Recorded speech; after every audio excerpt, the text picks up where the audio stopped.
बहुत लोग का ये भी कहना है जो बीना देवी पहले जेडीयू प्रत्याशी थी, जो कि जेडीयू और एलजेपी आड़ में बहुत माने कुछ कटाक्ष चला था बीच में, जो कि चिराग पासवान जहां से नीतीश कुमार जी चुनाव लड़ रहे थे विधानसभा का पिछले, वहां से रामविलास पासवान के जो पुत्र चिराग पासवान है उनके विपक्ष में उतरे थे, उनको हराने का काम किया था। फिर उन्हीं के पार्टी से फिर टिकट लेके और फिर चाचा भतीजा को मिल जाना, माने ये सब कहाँ तक सही आपको दिखाई देता है? जो 2014 में जब आए थे तो उन्होंने कहा था कि प्रत्येक इंसान के अकाउंट में 15 लाख रुपए, 2 करोड़ नौकरी, बट अभी तक दिए नहीं। आप क्या कहना चाहेंगे इस पे? हम 400 पार हो गए, 400 पार हो जाइए। हो गए, हो नहीं जाए, हो गए। अब जो आएगा वो बढ़ोतरी में आएगा। नमस्कार, आप देख रहे हैं उभरता बिहार न्यूज। अभी हम उपस्थित हैं वैशाली विधानसभा अंतर्गत ग्रोल में, जो कि यहाँ पर वैशाली विधानसभा का जोरों शोरों से चर्चा चल रहा है। आप देख सकते हैं यहाँ पर जो लोकसभा गठबंधन के तरफ से मुन्ना शुक्ला जी को उतारा गया है और एनडीए के तरफ से यहाँ पर बीना देवी को फिर से एलजेपीआर रामविलास पासवान के पार्टी से टिकट मिला है। तमाम मुद्दों पर हम यहाँ के जनता से बात करेंगे, आप लोग मेरे साथ बने रहिए। सर, सबसे पहले आपका स्वागत है। हाँ, क्या नाम हुआ आपका? वैद्यनाथ प्रसाद सिंह। वैद्यनाथ प्रसाद सिंह। क्या लग रहा है इस बार सर, यहाँ से कौन निकलेगा इस बार? एकदम श्योर शॉट निकलने वाली है बीना देवी।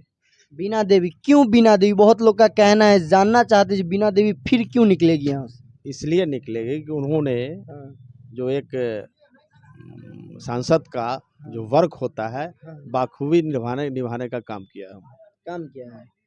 तो देखा जाए तो यहाँ से मुन्ना शुक्ला भी दावेदार है, जो कि कहते हैं इस बार यहाँ की जनता हमें प्यार देगी, क्योंकि बीना देवी जब से जीत के यहाँ से गई तब से वैशाली लोकसभा के जनता के बीच कभी आई नहीं, वैशाली लोकसभा के लिए कुछ काम नहीं किया, ऐसा आरोप लग रहा है उन पे। आरोप लगाना विरोधी का काम है।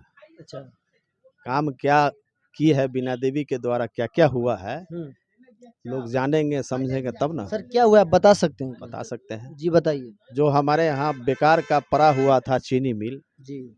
उस चीनी मिल में उन्होंने इथेनॉल कंपनी बैठाने का काम किया। अच्छा। उनके प्रयास से इथेनॉल का फैक्ट्री बैठा। कल तक जो किसान अन्नदाता थे वो आज ईंधन दाता बनेंगे। अगर जो ईंधन का पैसा हमारे बिहार से बाहर जाता था, वो ईंधन अगर हम स्वयं तैयार करें और तो वो पैसा तो हमको बचेगा। वो पैसा जब बचेगा तो आप जानते हैं कि बिना ईंधन के कहीं कुछ नहीं हो सकता है। वो पैसा जब बचेगा तो विकास कहाँ का होगा, किसका होगा? हमें किसाने का ना होगा। इथेनॉल की बात हमने किया, वो मक्का से तैयार किया जाएगा। माने ये सब बीना देवी के प्रयास से हुआ है। तो क्या लग रहा है इस बार, माने वही काम है कि कोई और काम किए हैं बीना देवी जी? बहुत सारा काम किए हैं। बहुत लोग का कहना आज तक जनता के बीच कभी घूम के नहीं आए वो। घूमने से क्या होता है? पूजा में आकर के चुनाव लिखाने से काम हो जाता है। सांसद का जो वर्क है, संसद भवन में जाके आवाज लगाना, वहाँ से कुछ मांग के लाना, लोगों के बीच वितरण करना, वो कर रही थी। माने लोग झूठ मूठ के अफवाहें उड़ा रहे हैं। और रही बात हम लोग का नेता कैसा चाहिए? सब मिल्लू चाहिए, जिससे हम जाके निर्धरों को बात करें, जिसके दरवाजे पर भी जाए तो हमको डर न लगे। हमको ऐसा नेता नहीं चाहिए जो AK-47 से बात करता हो। मुन्ना शुक्ला जी की बात कर रहे हैं। मैं किसी का नाम नहीं लेना चाहता। हमको ऐसा नेता नहीं चाहिए। माने आपको एकदम सामाजिक लोग चाहिए? जी हाँ।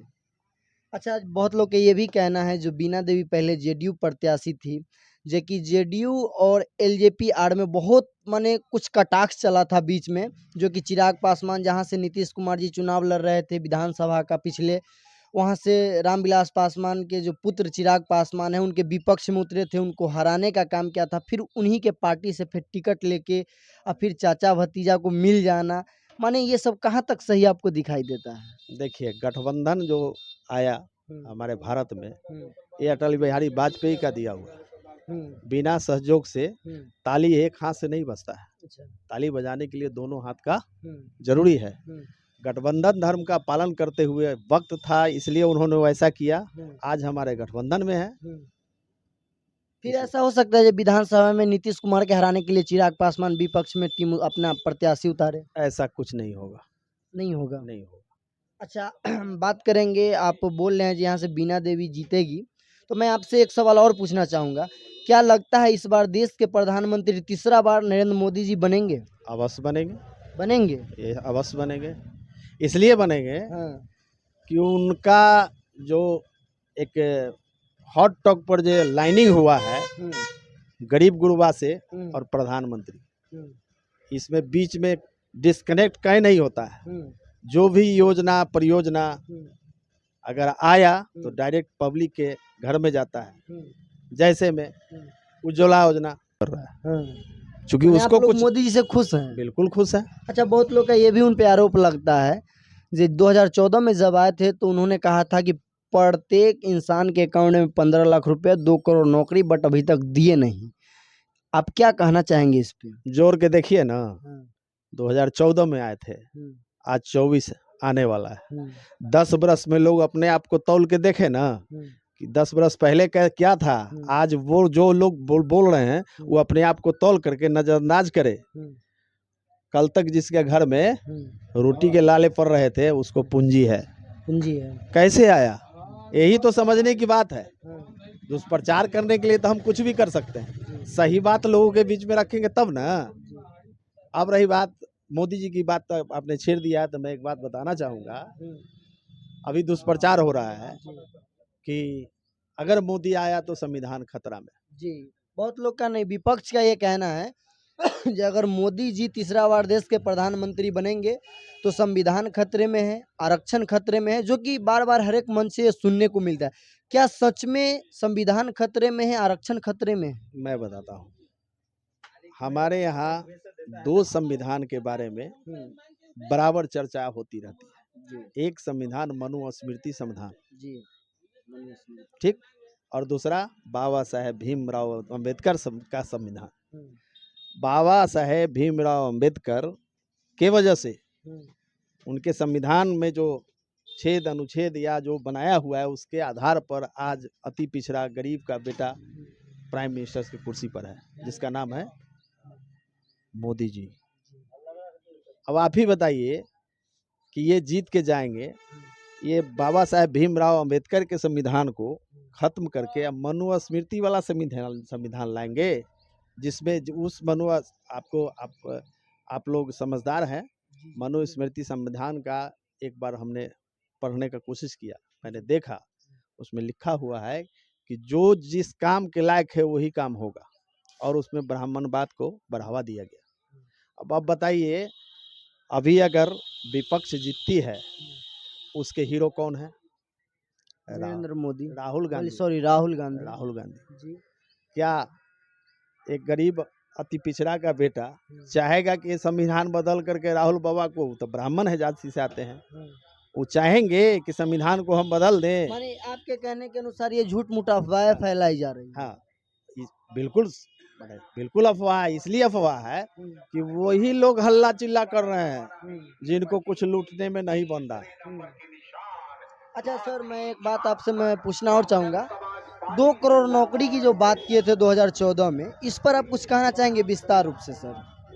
ये तो देखने की चीज है। हुँ, अगर नौकरी मिला नहीं, हुँ, रोजगार बढ़ा नहीं, हुँ, तो लोग खुशहाल कैसे हुए? हुँ, नौकरी कोई जरूरी तो नहीं है कि सरकारी है नौकरी। हुँ, लोग अपने अपने आप को आत्मनिर्भर हुए कि नहीं, ये देखने की चीज है। देखिए, हुँ, 10 साल पहले कहाँ था भारत, हुँ। आज कहाँ है भारत।